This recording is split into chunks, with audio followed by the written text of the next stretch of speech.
up, everyone? I'm Justin Maycat, here with my sister, Melissa McCat. Hey, everybody! And we are Room 51, where we talk all things board gaming. And today we are continuing our top 51 games of all time, and we are doing 40 through 31. I almost said 41 through 31.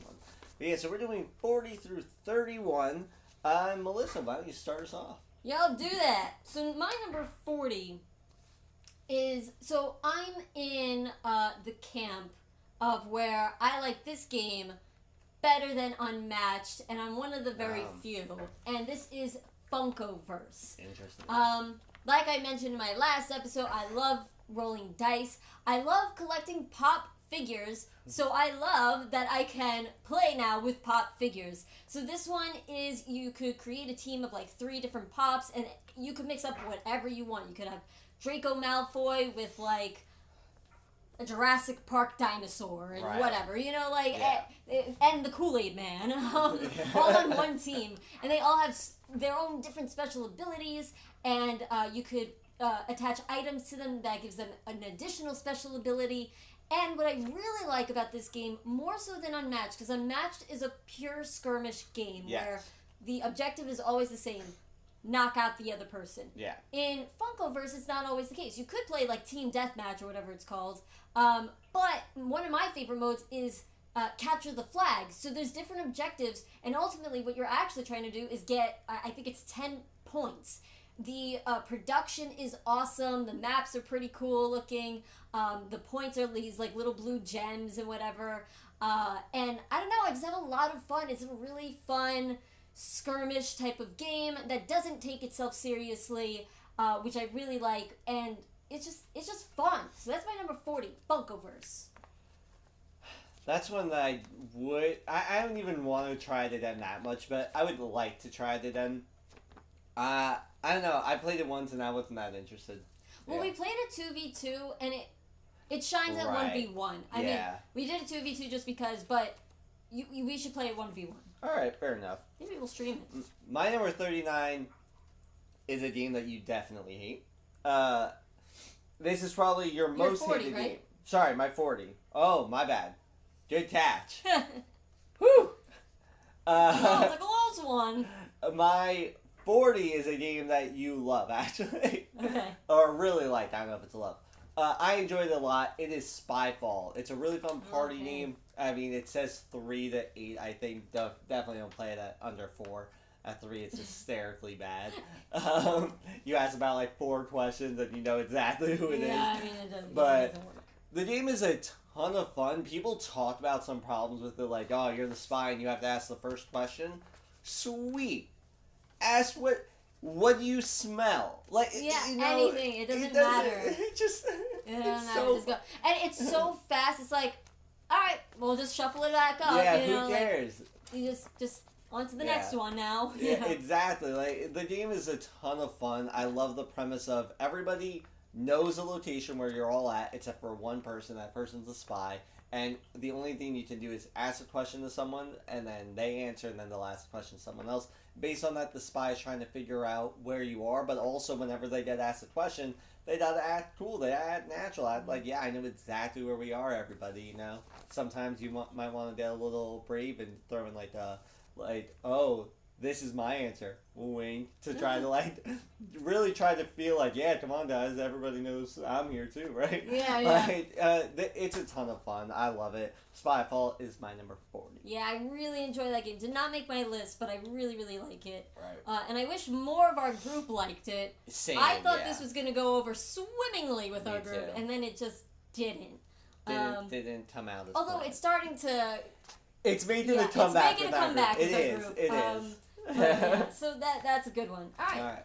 My number 39, I had a really hard time choosing this one because this one is essentially going to represent the whole series of these games that I really enjoy, and it's the Tiny Epic series. Oh, okay. And I wanted to pick my favorite one, and I had a hard time doing it. And I thought for a bit it might be Tiny Epic Pirates. And it might be. At one point, I think Tiny Epic Pirates might be my favorite Tiny Epic game. But as it stands, my favorite is actually Tiny Epic Zombies. Another game that I think does not get enough love in the Tiny Epic universe. But I think it's a really good one. It's a lot of fun. It is super hard to win. There's a bunch of different modes. My favorite is probably playing cooperatively. I don't know what I know a lot of people like it at one versus all, but I feel like the game is so hard already. Unless like I'm just exceptionally bad at it, I don't know. But I find the co-op to be super hard, and you're just taking out hordes of zombies, but there's objectives involved, right? Like there's these 3 different random objectives that you're trying to accomplish, like maybe like you're saving civilians or you're trying to find the cure or whatever it might be. And that is really cool, all while trying to survive and not have the zombies just overrun this mall that you're in. I also like that it takes place in a mall. Right. That's always fun. So my number 39 is Tiny Epic Zombies. Very cool. Yeah, that's one that I would like to play. I've not gotten to play a full game of it. Surprised that's your favorite Tiny Epic. I think right now mine might be Pirates. But overall, I think the Tiny Epics don't get that much love. I feel like every single Tiny Epic game is like controversial. Some people are like it's great. Some people are like it sucks. Yeah. I feel like this falls into 2 camps: the people who do not like Tiny Epic, and then the people who love Tiny Epic. And I'm one of those people who loves Tiny Epic games. Fair enough. Well, my number 39, you despise. My number 39 is also tiny. I am talking about Tiny Towns. Terrible game. That is one actually that has not been brought up in a bit between us. It's probably fallen a little bit on my list because it's one that we haven't played in a bit, and it does make the difference that you hate that game. I hate it. It's harder to bring it to the table if you hate that game. I've tried. Yeah. I've played that game like 4 different times. Yeah, you do not like it. That game does not click with you. The game totally clicks with me. I love it. I love anything that's like... In board gaming, I love the Tetris-y type of stuff. And in Tiny Towns, you're like trying to build out the Tetris pieces, get them all to connect, and then you get to place a building. There's so much planning involved. There's sometimes even a little bit of like trying to push your luck a little bit, like, oh man, it's a little risky if I put the cube here, but I didn't do it. All that kind of stuff. It's usually a bad move, by the way, in my opinion, to ever push your luck in this game with that. It's a bad move to play the game. It is a phenomenal game. This game actually, I don't think that's enough love. It came, you know why? I know you're disagreeing with me. Came in with a splash. It did. How much do you hear about it That's now? true, not much. Because people are realizing, like, this game actually isn't good. No, the game really is phenomenal. You need it to cool off. Actually, shoot. That just made me realize a game that I don't know why it's not on my list, but it's not on my list. It just made me realize it. I'm talking about Raccoon Tycoon. That one would have, I think, for sure made it. Holy snap. That was a bad mess up. That is a pretty bad mess up on your part. Wow. Oof. Okay. We don't get to talk about it because it didn't make my list. Yeah. Alright. But yeah, Tiny Towns is my number 39. I really love the game. Terrible. Trash. Honestly, if you want to have fun, play something else. What's your 38? Number 38 is a game that both of us like, and I'm wondering if it made your list, because I think we're starting to get a little bit higher up there, but I don't know if this would have made it all that much higher for you. But this is dark humor game. There's not a whole lot of dark humor games. But this is The Bloody Inn, where essentially you are managing this hotel, but you realize that it's much better and more beneficial to actually kill your guests and steal all of their money. Yeah. That is the way to get more money. It does not take itself seriously. No. I know that sounds really horrific, but it is not like that.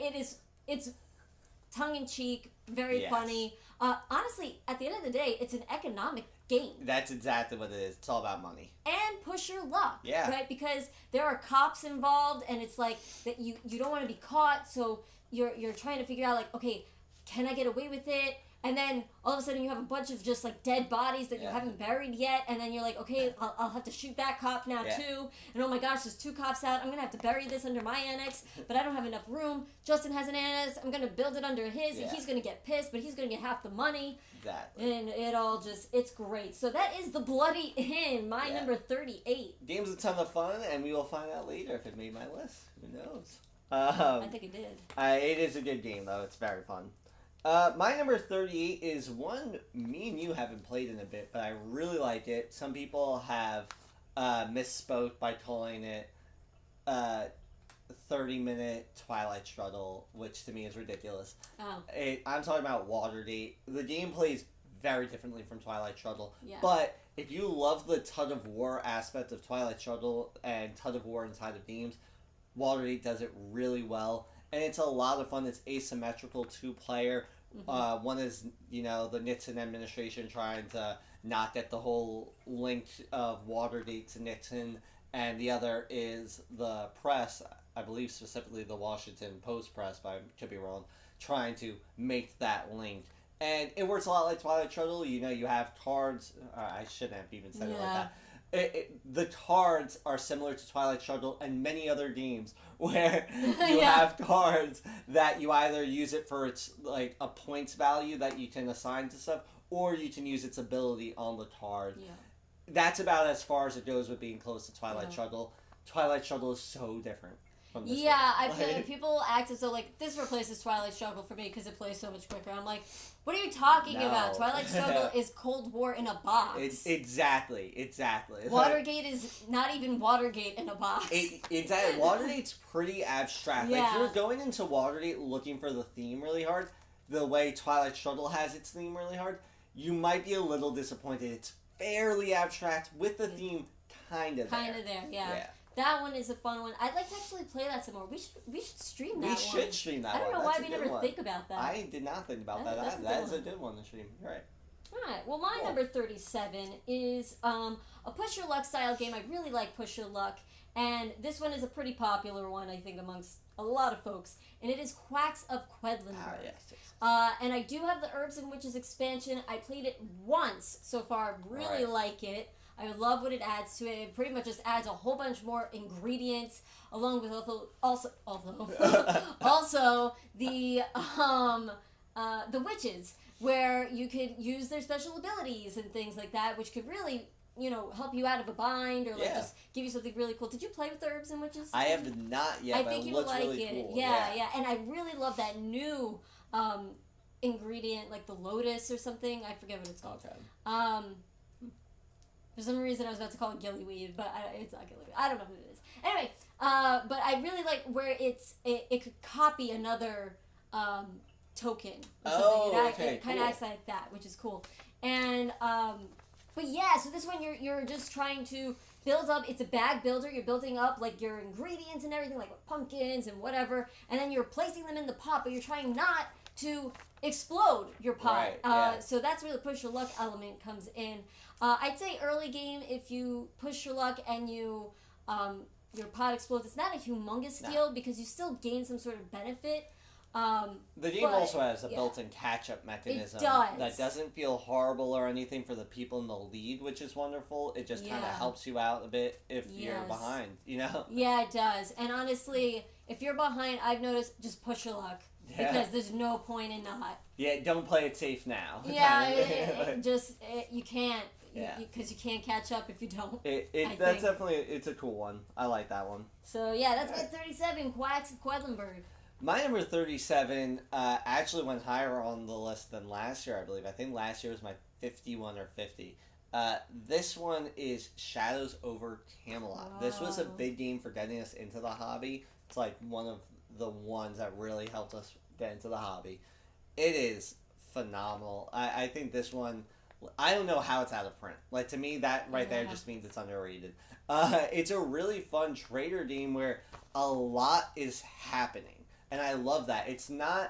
I love the basic trader games, like the Resistance, for example, where the whole game is based around figuring out who the trader is. Same with Spyfall. But Shadows over Camelot, that's a full-on board game. Yeah. That you can play with a trader. And we love playing it where we're not sure if there is a trader. And that causes so much panic, and so many times there's been no trader. I know. Or sometimes we'll be like, all right, there has to be no trader, and then at the end of the game we find out, like, Yeah, I was the traitor. I didn't know what to do then. Yeah. I Or wound up sometimes helping. we lost thinking Yeah. that there was no traitor, and then all of a sudden, actually, not all of us lost. Yeah, Bam! boom. And that was an epic moment. Yeah. That was with Matt, our friend. That Yeah. was pretty epic. That was cool. So, it's a fun game. Creates a lot of fun memories. I liked it a lot. Shadows over Camelot. That is a good one, and I did get yelled at on the internet for it being out of print. Yeah. But we won't talk about that. My number 36 is a cooperative real-time strategy game that is super difficult to win and involves cooking. And I'm talking about Kitchen Rush. So Kitchen Rush is my number 36. Super fun. I mean, chaos. Chaos in a box. Timers flying, literally flying. Yeah. And you're like, everybody wait, hold on. And it's like, you're trying to get the ingredients for the recipes that you're trying to fulfill orders for, the ovens and everything, where it's like, can you get your piece out of there because I need the oven, you know? And it's like, we have to unlock this other storage because we're running out of ingredients, you know? I don't know how to win this game. I think it's impossible. I can't wait to play more of it. Yeah. I'll be honest, that one did not hit my list yet. It's pretty much a guarantee to get on my list. I just didn't hit my list because of that new to me feeling, like, oh, maybe it's too fresh. But that was really when I initially made the list, but over the past 2 months, I didn't think of it to, like, edit it. But if I edited it in, I think it would have made it in. Yeah, I'm surprised this didn't make your list. It's a shoo-in for next list, I think. It's a fun one. Yeah. It's intense. I love the cooking theme. And I feel like whenever there's a cooking theme, it has to be real time. And Kitchen Rush nailed it. It's cool. Yeah, this one's a new game to the list because, I mean, we didn't have it last year. So. We didn't, yeah. That's my number 36, Kitchen Rush. Awesome. So my number 36 is one that's 100% going to appear much higher on your list. I am certain of it. I think it's at least a top 3 game for you. Oh. I'd be very surprised if it's not. I'll give no facial reactions. Yeah, because you might surprise us. I don't know. Your top 3 is tricky for me. But, so, this is Ziya Legends of the Drift System. I know you love this game, and I do. I would put this game in the love category, but if you, like, put that's how much you love it, it probably doesn't look as much. It's a fun space sandbox game. It's just the sandbox nature of it really comes through, and feeling like I can just fly around doing whatever I want to do to try to win and become some famous space bandit or space trader or cargo ship or whatever the heck I want to do. I love it. I love the rules and everything in the game flow really nicely for creating a very legitimate sandbox feel. All right. We'll have to see where it ends up on my list. I'm curious, yeah. It definitely did. My number 35, you might get mad at me for it being so low, but I know this is going to be at least in your top 10. I'm sure. I'm, like, preparing myself. Now, granted, this might have gone higher because this is without me playing the expansion. Since then, I have played the expansion, but this is Scythe, and we have just started... No. the Rise of Fenris expansion. This did drop. This was my number 10 last year. What? It had a great drop. Because I didn't understand how to be better at this game. But now that I do, I think it would go higher. But yes, it is my number 35. It is a really good game. It's an alternative history of, what is it, Eastern Europa or something? Yeah. And is it East? Yeah, I think it is Eastern. Yeah. Yeah, and it takes place in like the 1920s. And there's like this looming threat of war and combat. But essentially, it's like whoever's the wealthiest wins the game. And you're trying to be the most efficient in your game style. And everybody has their own different special abilities. They all start off in different areas. You have a different, like... And the thing that I did not understand was, like, yes, it's okay to keep doing the same thing over and over again to build up what you're going to do later. Right. You know what I mean? And it's about figuring out that initial puzzle of, like, okay, what should I be focusing on right now that will give me the best possible outcome? And once I figured that out, I was like, ooh, I get the strategy now. And it probably would have made it a little bit higher on my list. But as it stands, number 35, still in my top 51, Scythe. by Stonemaier Games. Designed by Jamie Stegmaier. It better still be in your top 51. I am going to make a prediction that if we finish Rise of Fenris before the Nets top 51, I bet it's going to be in your top 10 again. It might. Rise of Fenris has been really, really cool. Yeah, it has been. Alright, yeah, we're going to see that again for sure. So my number 35, though, and I just got over talking about trader games where you're trying to figure out who the trader is. This is one of those. My number 35 is The Resistance. That one is just really good fun. You sit around the table, somebody selects who's going on the mission with them, and then everybody votes on if they're okay with sending those people out or not. Majority rules. And then once, people go on the mission, all they're doing is placing a pass or fail card. If you are not the trader, you have to put a pass card. If you are the trader, you have the option. And what's cool is all the traders know each other. And sometimes you'll have that case of there are two traders, let's say, going on the mission together, so they know they're on this mission together, and both of them might think, oh, let's make sure only one failed card goes out. They're going to play the failed card, so I won't. But both of them thought that, and then no failed cards go through, which isn't detrimental or anything, but now it's kind of funny of like, all right, this looked like a safe group, so all those dynamics and everything, it changes every single game. It's a game that I'm fine playing multiple times in a single sit down. It's a great one. I love The Resistance, my number 35. Yeah, your list is making me think like, wow, I used to really, I still do. I love the trader games, but I think I used to like them more before. I still love them, but I don't have a whole bunch on my list. I'm like noticing. I think trader games, one problem with them is they can get played to death. That's what, because we played a lot of these to death. Yeah. Yeah. Okay. There's one that I'm really hoping hits your list, but I could see it not, and I'll be pretty sad. But we'll talk about that later. My number 34 is a 2-player only game, and it is a deck building game, which I said I really like deck building. And I've been also playing with the expansion that actually makes it cooperative and campaign style, which is interesting. Nice. But I even like it just regular, and this is Hero Realms. With especially the hero packs. You gotta get the hero packs. That's cool. Because they offer like their own special abilities, but then also your deck is just a little bit different the way it starts out than your opponents. And you would think like that's not going to make a huge difference, but then it makes a huge difference. Yeah. Which is really cool. It's a lot of fun, and essentially you're just trying to knock out your opponent who has, if you're playing with the hero packs, they have a different starting hit point value than you do, maybe, possibly. But yeah, it's really cool. I really like it, and I've been playing through the Ruins of Thandar campaign with my fiance, which has been a lot of fun. So that's my number 34, Hero Realms. That's one that I want to play more. Very cool. Yeah. Also, I mean, Star Realms is like the same thing, and they also have the packs out now. Right. I like the fantasy theme more than sci-fi, so I went the Hero Realms route. Yeah. All right, so my number 34 is a 2-player only game that I think you still have yet to play, and that is Raptor. Yeah. It's another asymmetrical 2-player game. Me. That's the reason. Why would I ever want to play? I wish that all games were purely solo, so I don't have to play with you. Yeah, I mean, so Raptor is really cool because one player is going to play as like the mama raptor that's trying to protect the babies and get all the babies to leave, or her babies to leave.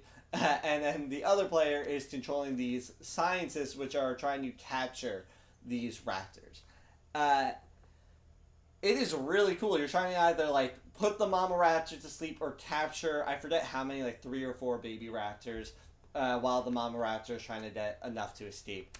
And you're playing all these cards and stuff to try to maneuver around the terrain, try to capture and trap the different dinosaurs and everything. It's a ton of fun.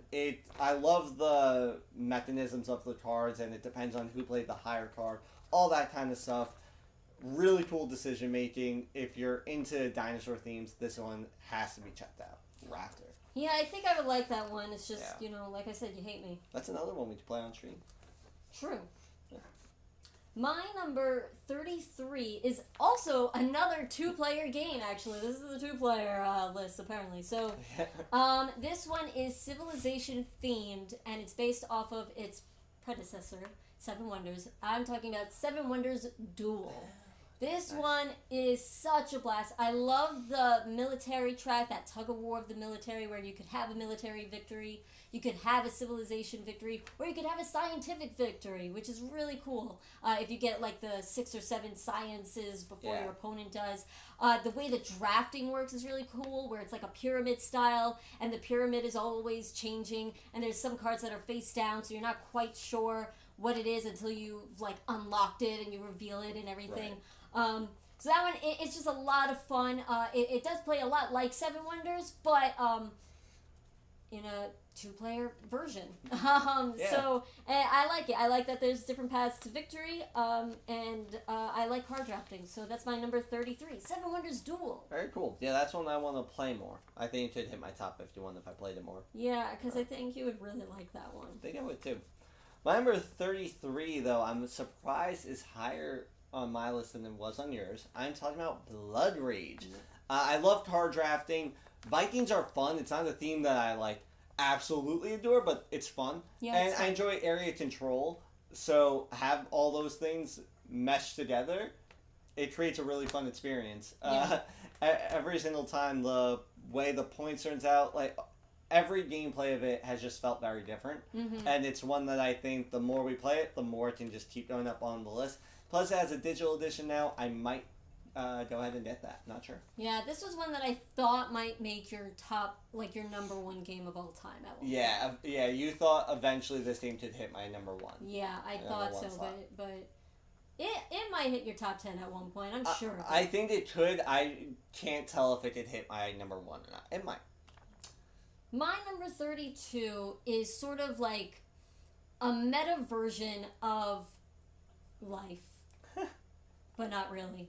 So it is Millennium Blades. I thought you were talking about Pursuit of Happiness. No. I was like, what? That's why I was like, I knew you were going to think that. But no, it's like a meta game of the CCG life. Yes. Where you are playing as like a famous collectible card game player, and you're in these tournaments, and essentially you are opening up booster packs, trying to create your deck, and what you're really doing is set collection and trying to create like a combo, and then you go into the actual tournament. And I think you do that like 3 times within the whole game, and I think this game plays in 2 hours or something. Something like that. Everybody knows the rules. We're all cool. Yeah. It is timed too. Like you can't just lily-dally, you know, like you have to like go. And then you play through the tournament and whatever, and it's all about like how much rank points you get. And then that'll carry over and all these sort of things. And then pretty much whoever has the most points at the end of the game wins. But you can also gain points for having the coolest collection at the tournament, which is also very cool. And that's more the set collection version of the game. But yeah, Millennium Blades is just super fun. My number 32. Very nice. Yeah, no, that's a good one. Didn't hit my list, but it's really good. I know. My number 32, though, is, I think, the first one to actually include this mechanic. No, it's not. Sorry. It's one of my favorite mechanics, though. It is tile laying. And that's why my number 32 is Cacao. I made it sound like tile laying is my number 32.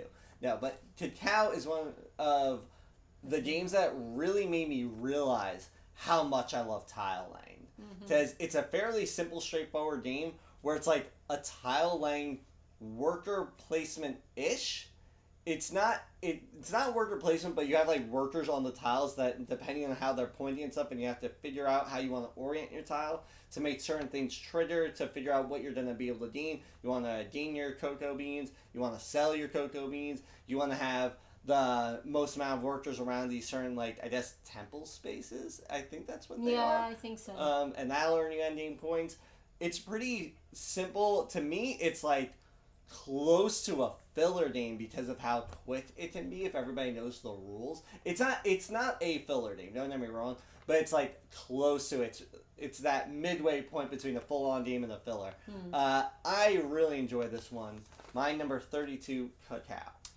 It didn't make my list because I'm not as into those types of games, but I really do like Cacao, and I kind of feel like that one is underrated as well. That is an underrated and it game. gets like overshadowed by Carcassonne. Yeah, which is But ridiculous. yeah, I feel like why would you play Carcassonne when you could play Cacao? And I do like Carcassonne, but Boring. no, I like Carcassonne. Carcassonne But is terrible. If you like Carcassonne, you gotta check out Cacao for sure.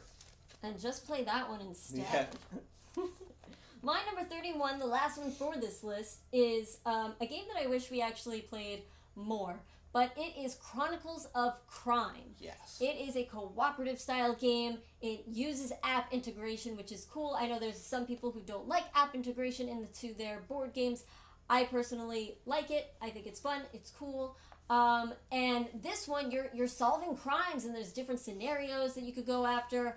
Some are more difficult than others, and it tells you which ones are more difficult.